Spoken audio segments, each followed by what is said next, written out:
প্রশ্ন রবীন্দ্রনাথ ঠাকুর। মাগো, আমায় ছুটি দিতে বল, সকাল থেকে পড়ছি যে মেলা। এখন আমি তোমার ঘরে বসে করব শুধু পড়া পড়া খেলা। তুমি বলছো দুপুর এখন সবে, না হয় যেন সত্যি হলো তাই। একদিনও কি দুপুর বেলা হলে বিকেল হলো মনে করতে নাই?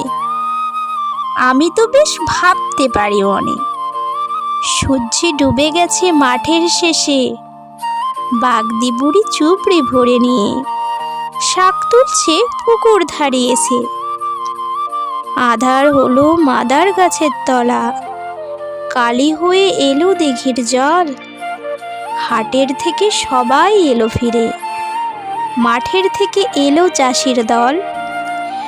মনে করো না উঠল সাঁঝের তারা, মনে করো না সন্ধে হলো যেন। রাতের বেলা দুপুর যদি হয়, দুপুর বেলা রাত্রি হবে না কেন?